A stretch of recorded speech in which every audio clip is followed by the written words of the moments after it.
Pemerintah merasa perlu membentuk tim khusus mengawasi media sosial. Bagaimana menjamin lembaga pengawas media sosial bisa bekerja secara independen, terlebih saat ini memasuki tahun politik. Kami akan berbincang dengan Direktur Jenderal Aplikasi Informatika Kementerian Kominfo, Samuel Abriani Panggerapan, dan Direktur Eksekutif Lembaga Studi dan Advokasi Masyarakat, Elsam Wahyudi Jafar. Selamat malam, Pak Sam.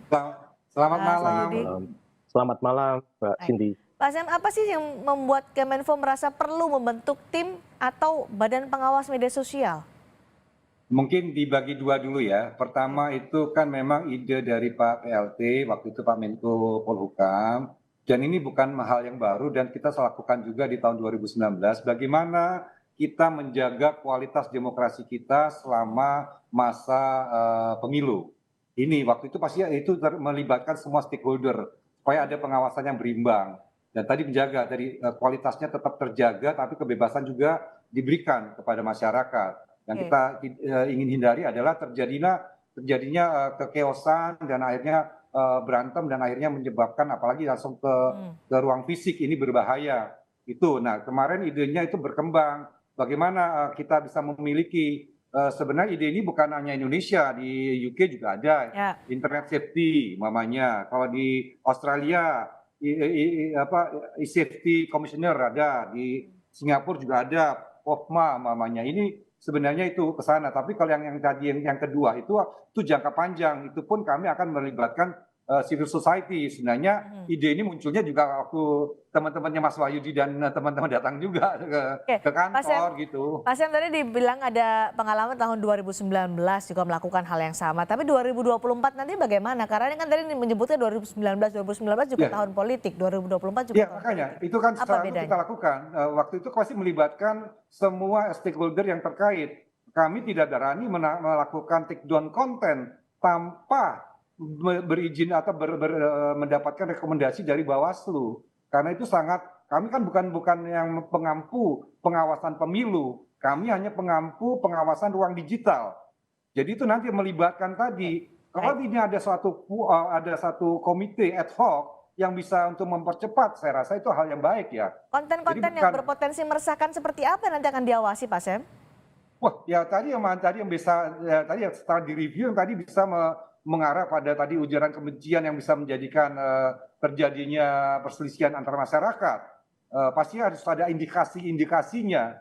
Itu yang kami jaga. Jadi hal-hal yang tadi kan kita berdemokrasi ini harus juga beretika. Jadi beretika dan juga kita mempunyai filsafat yang sama bagaimana meningkatkan atau menjaga kualitas demokrasi itu sendiri. Kalau isinya tadi hanya untuk melakukan caci maki yang akhirnya bisa berdampak pada ruang fisik, itu kan akan berbahaya bagi kita semua. Nah, sekali lagi selalu kita libatkan semua stakeholder, baik itu pengampu di pemerintah, baik itu pengampu sesuai dengan undang-undangnya maupun masyarakat.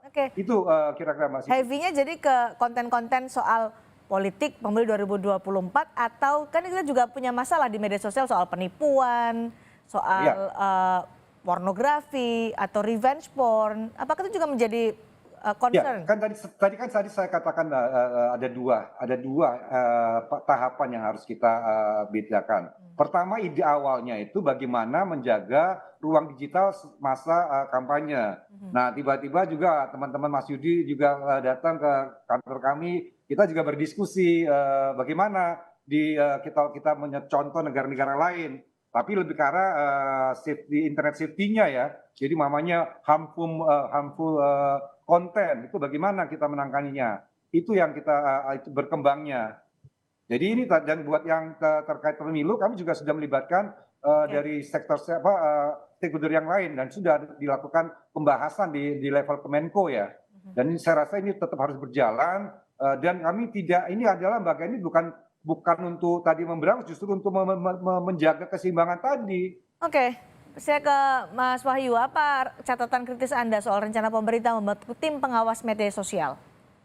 Ya, ini yang kemudian jadi pertanyaan besar adalah apakah ini akan dilembagakan sebagai sebuah lembaga permanen ataukah ini sebenarnya menjalankan fungsi-fungsi yang sudah dilakukan oleh Kominfo selama ini. Karena kan Kominfo pada dasarnya melalui unit pengaduan konten itu kan juga sudah melakukan pemantauan ya terhadap konten-konten yang distribusikan, yang ditransmisikan di media sosial, termasuk juga kemudian menerima pengaduan konten baik dari masyarakat maupun juga dari aparat pemerintah yang lain, termasuk tadi misalnya dalam konteks penyelenggaraan pemilu juga sudah menerima aduan dari Badan Pengawas Pemilu ya sebagai pengawas pemilu. Dan proses take down dan juga penapisan itu juga pada dasarnya sudah dilakukan terhadap konten-konten yang diadukan atau yang diidentifikasi sebagai illegal content mengacu pada ketentuan pasal 20 ayat 2 huruf B Undang-Undang Informasi dan Transaksi Elektronik, itu satu hal. Yang kedua, ketika ini mau dilembagakan sebagai sebuah lembaga permanen atau badan permanen, memang kita harus hati-hati. Karena apa gitu ya? Tadi yang dicontohkan Pak Semi di beberapa negara itu kan memang ketika akan membentuk sebuah badan yang memang secara khusus ya mengawasi bagaimana konten internet termasuk konten media sosial, mestinya memang dia dilembagakan sebagai sebuah badan yang independen. Tadi Oke. dicontohkan misalnya di Australia ada Australian Communication Media Authority gitu kan, atau di Singapura ada Infocom Media Development Authority gitu kan, atau di Kanada dan beberapa lembaga yang lain. Nah, tetapi sayangnya memang kalau di Indonesia kita mengembangkan satu badan independen yang baru tentu akan sangat sulit prosesnya ya, perdebatan kemudian juga perlu dipertimbangkan ya, karena memang secara prinsip kalau kita mengacu pada prinsip-prinsip pembatasan hak asasi manusia, itu mestinya tadi dia memenuhi beberapa kriteria dalam artian bahwa selain diatur oleh hukum, ada tujuan yang sah, juga harus memang mendesak diperlukan. Nah, oleh karenanya kemudian justru kalau ini menjadi semacam wacana jangka panjang yang perlu dilakukan oleh pemerintah, saya justru mendorong bagaimana pemerintah hari ini bisa memperbaiki rumusan terkait dengan pengaturan konten di dalam Oke. Undang-Undang Informasi dan Transaksi Elektronik yang kebetulan sedang dibahas di DPR gitu kan. Artinya bahwa bagaimana ada kejelasan tentang apa Baik. sih yang disebut sebagai harmful content, lalu bagaimana Jadi, prosedurnya. jadi Ya, menurut Anda lebih perlu mana? Membentuk tim untuk bisa mengawasi konten-konten di media sosial atau revisi Undang-Undang ITE? saya justru lebih penting mendorong pengaturan terkait dengan konten di dalam revisi Undang-Undang Informasi dan Transaksi Elektronik gitu kan. Karena tadi sebagaimana kita ketahui hari ini praktek pembatasan dan pengawasan pemantauan terhadap konten itu sudah dilakukan dan kemudian juga PSE sudah mengikuti apa yang kemudian diedarkan oleh Kominfo, konten-konten mana yang memang diidentifikasi melanggar Oke. hukum atau bahaya dan seterusnya gitu kan. Jadi Kekhawatiran dalam Anda apa pengaturan sih, Mas Wahyu, kalau dibentuk tim ini?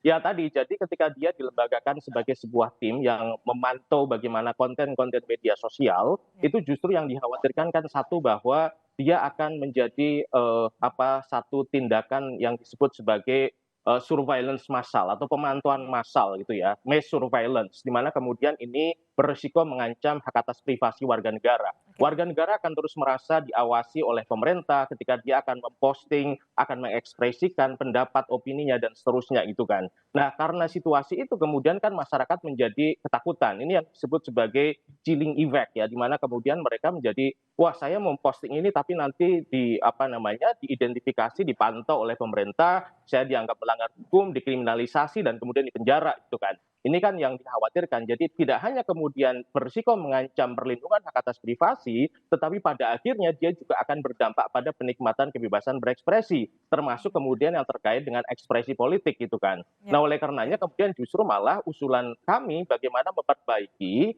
pengaturan konten misalnya dengan memberikan tanggung jawab yang lebih besar kepada PSE, kepada platform, kepada penyelenggara sistem elektronik. Jadi Kominfo itu sebaiknya justru malah ditempatkan sebagai lembaga banding administratif. Jadi misalnya nih ada masyarakat mengadu atau komplain kepada platform dan kemudian menganggap bahwa platform tidak memberikan respon dengan baik atau Oke. kemudian misalnya aduannya tidak ditindaklanjuti oleh platform atau tidak Baik. di-take down oleh platform, masyarakat bisa komplain atau bisa banding ke Kominfo. Kominfo mengeluarkan keputusan dan Oke. kemudian keputusan itu bisa diuji di pengadilan Artinya karena tidak memang turun harus langsung ada begitu ya, tapi serahkan judicial kepada oversight di PSE. situ. Oke. Betul. Bagaimana Pak saya menjawab kekhawatiran dari Mas Wahyu itu? Sebenarnya kami sudah melakukan saat ini kan memang tadi seperti disampaikan Mas Wahyudi bahwa kami sedang merevisi. Nah ini masih berlangsung dengan DPR. Ada beberapa opsinya, ada beberapa topik yang kami masih bahas. Dan contohnya mamanya bagaimana menyelaraskan norma-norma pidana dengan yang ada di KUHP yang baru. Itu juga kita selaraskan, kita samakan. Dan juga kita di revisi undang-undang ini kita juga sedang membahas bagaimana memberikan perlindungan kepada anak yang sedang melakukan kegiatan atau beraktivitas di ruang digital.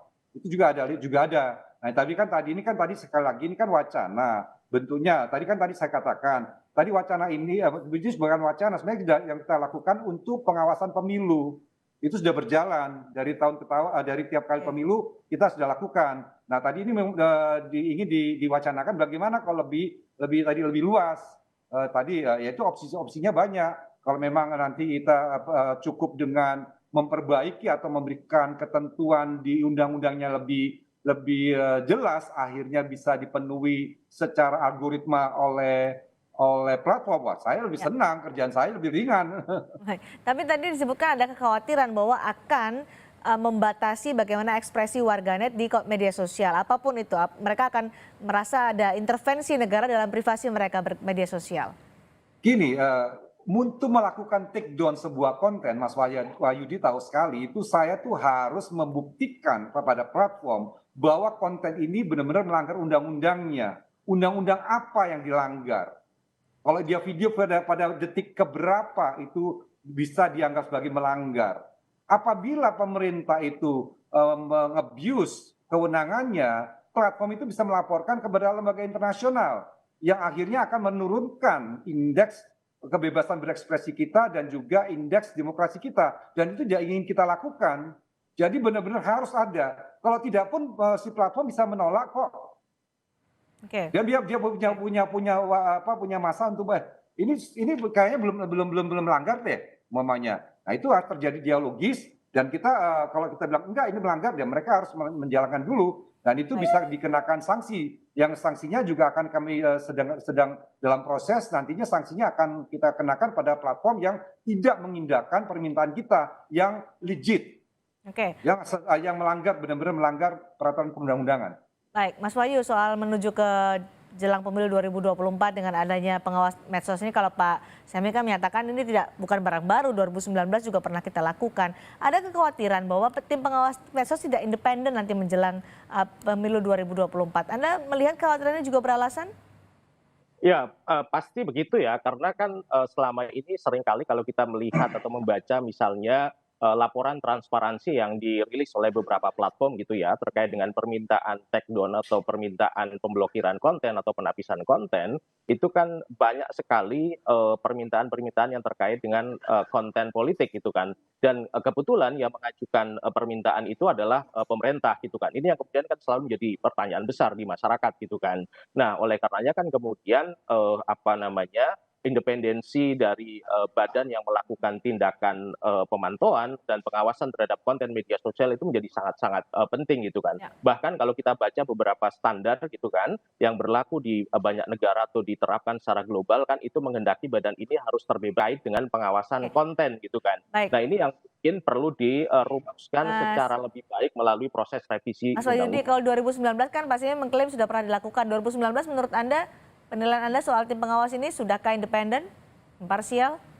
Ya, tentu kan selama ini kan Kominfo pada saat itu kan semata-mata tadi ya mengacu pada laporan-laporan atau pengaduan-pengaduan yang disampaikan oleh lembaga pengawas pemilu gitu kan, yang kemudian ditindaklanjuti dengan tindakan take down gitu kan. Nah, jadi memang selama ini menurut saya itu sudah bisa digunakan ya dengan kekosongan aturan yang detail saat ini gitu ya. Mestinya itu sudah bisa diterapkan tanpa kemudian membentuk satu badan baru yang dasar hukumnya itu belum legitimate gitu untuk bisa menjadikan itu sebagai sebuah otoritas atau sebagai sebuah model pengawasan yang independen. Baik, terakhir untuk Pak Semi, bagaimana meyakinkan masyarakat bahwa jika memang nanti akan dibentuk tim untuk mengawasi media sosial di pemilu 2024, independen tidak berat sebelah? Ya, pertama tadi, setiap konten yang terkait pemilu, kami tidak akan melakukan take down tanpa ada rekomendasi dari Bawaslu. Oke. Itu ada dalam kontrak kami dengan ataupun MOU kami dengan Bawaslu terkait pemilu. Karena yang lainnya kami sudah mempunyai kewenangan itu. Nah, justru kalau memang ini nanti itu justru akan menyeimbangkan supaya tidak semena-mena. Kalau ada nanti pengawas pemilu, dan ini kan melibatkan civil society juga untuk percepatannya. Jadi makanya kan pasti kalau suatu konten diciptakan pasti ada eventnya. Ini eventnya pasti ada. Untuk ada yang meng-cross check di sana siapa? Dan seperti tahun 2019 kan bekerja sama dengan fact checker yang ada. Jadi bukannya sendirian kita untuk menangani hal ini. Karena tadi tujuannya adalah bagaimana kita bisa menjaga ruang demokrasi kita agar kualitas demokrasi kita meningkat dan hasil pemilunya juga bagus. Asalkan tidak membatasi ekspresi masyarakat di media sosial, apapun itu terkait dengan politik atau pernyataan-pernyataan mereka dan pendapat-pendapat mereka. Terima kasih Pak Sen, terima kasih juga Mas Wahyudi sudah bergabung di Sapa Terima Indonesia Malam. kasih.